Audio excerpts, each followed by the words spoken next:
ఇవన్నీ కూడా మేము నిర్మాణం చేసినాం. మా హయాంలో 36 పూర్తి చేసినాం. మీ ప్రభుత్వం వచ్చిన తర్వాత వాటిలో కొనసాగింపుగా ఇంకా 10% 15% పని మిగిలితే వాటిని మీరు పూర్తి చేసి రిబ్బన్లు కట్ చేస్తూ ఉన్నారు. మరి 2 ఏళ్ల నుంచి మీరు కొత్తగా ప్రారంభించిన, కొత్తగా మొదలుపెట్టిన ఫ్లైఓవర్లన్నీ పూర్తి చేసినవన్నీ చర్చకు సిద్ధమా? ఎన్ని ఫ్లైఓవర్లు కట్టింది నీ ప్రభుత్వం అని అడుగుతా ఉన్నా. ఫ్లైఓవర్లు కాదు, కొత్తగా ఈ 2 ఏళ్లలో ఒక్క రోడ్డన్న కట్టినవా? 10 ఏళ్లలో మా ప్రభుత్వం దాదాపు 100 లింక్ రోడ్లు నిర్మాణం చేసింది. నువ్వు ఒక్క లింక్ రోడ్డు కానీ ఒక్క కొత్త రోడ్డు కానీ నిర్మాణం చేసినవా అని నేను అడుగుతా ఉన్నా. అసలు కొత్త రోడ్డు వేయడం దేవుడెరుగు. ఉన్న రోడ్లకు గుంతలు పడితే ఒక గుంతనన్న పూడ్చిందా నీ ప్రభుత్వం అని చెప్పి నేను అడుగుతా ఉన్నా. సీఎం అంటే జేబులో కత్తెర పెట్టుకొని మేం కట్టిన ఫ్లైఓవర్లకు రిబ్బన్లు కట్ చేయడం కాదు. సీఎం అంటే కటింగ్ మాస్టర్ కాదు, సీఎం అంటే చీఫ్ మినిస్టర్. అందుకే చీఫ్ మినిస్టర్ లాగా ప్రవర్తించి తప్ప ఈ రకమైన అడ్డమైన మాటలు మాట్లాడవద్దని కోరుతా ఉన్నా. ఆనాడు కేసీఆర్ గారి ప్రభుత్వంలో అర్బన్ మిషన్ భగీరథలో భాగంగా హైదరాబాద్ వాసుల దాహార్తి తీర్చిందెవరో ప్రజలందరికీ తెలుసు. ఇవాళ నేను అడుగుతా ఉన్నా రేవంత్ రెడ్డి గారిని, మళ్ళీ మంచినీటి కష్టాలు తెచ్చి వాటర్ ట్యాంకర్ల మీద ఆధారపడే పరిస్థితి తెచ్చింది నీ కాంగ్రెస్ ప్రభుత్వం, అవునా కాదా? చర్చకు మీరు సిద్ధమా? కేసీఆర్ గారి నాయకత్వంలో 20,000 లీటర్లు ఫ్రీ వాటర్ ఇస్తే హైదరాబాద్ లో ఇవాళ వాటికి మీరు బిల్లులు ఇస్తున్న మాట వాస్తవమా కాదా? చర్చకు మీరు సిద్ధమా? హైదరాబాద్ లో ఈ శానిటేషన్ సమస్య అంటే చెత్త సమస్య పరిష్కారానికి కేసీఆర్ గారి నాయకత్వంలో స్వయంగా కేసీఆర్ గారు కూడా ఒక ఏరియా ఎంచుకొని ఆ ఏరియాకి తాను కూడా ముఖ్యమంత్రిగా బాధ్యత వహించి, అట్లాగే ప్రతి ఐఏఎస్ అధికారిని ఐపీఎస్ అధికారిని కూడా హైదరాబాద్ 400 భాగాలుగా విభజించి ఒక్కొక్క యూనిట్ కి ఒక్కొక్క ఐఏఎస్ ఐపీఎస్ అధికారిని నియమించి మంత్రిని, ఎమ్మెల్యేని, ఎంపీని, ఎమ్మెల్సీని అందరినీ బాధ్యులు చేసి తాను కూడా బాధ్యత తీసుకొని స్వచ్ఛ హైదరాబాద్ అనే కార్యక్రమానికి శ్రీకారం చుట్టి ఆనాడు వేల సంఖ్యలో స్వచ్ఛ ఆటోలు ప్రవేశపెట్టిన విషయం నీకు తెలియదా? నీ ప్రభుత్వం వచ్చినాక ఈ 2 ఏళ్లలో ఒక్కటంటే ఒకటి కొత్త ఆటో కనీసం ప్రవేశపెట్టినవా? చెప్పగలుగుతావా? కేసీఆర్ గారి ప్రభుత్వంలో ఆనాడు 3,000 మెట్రిక్ టన్నులు పర్ డే చెత్త సేకరణ చేస్తే మేము వచ్చినాడు తర్వాత మేము పెంచిన ఈ ఎఫిషియెంట్ కార్యక్రమం వల్ల అది 7,500 మెట్రిక్ టన్నుల సామర్థ్యానికి పెరిగింది. ప్రతిరోజు చెత్త కలెక్షన్ 3,000 నుంచి 7,500 టన్నులకు పెంచింది కేసీఆర్ ప్రభుత్వమా కాదా?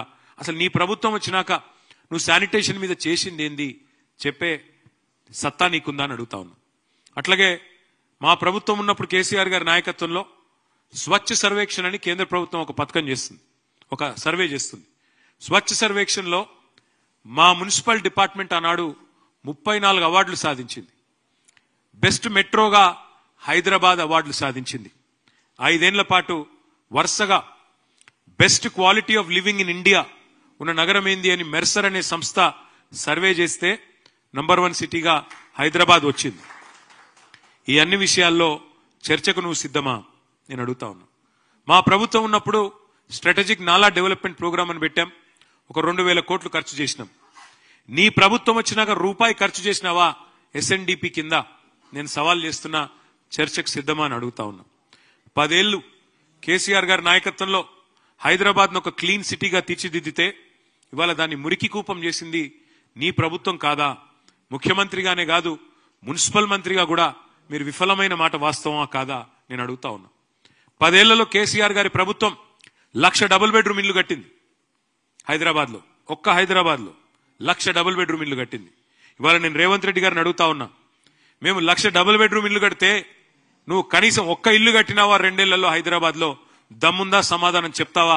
చర్చకు వస్తావా నేను అడుగుతా ఉన్నా.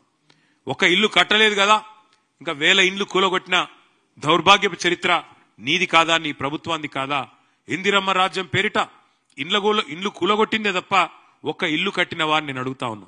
అట్లాగే హైదరాబాద్ మెట్రోను పూర్తి చేసింది మా ప్రభుత్వం.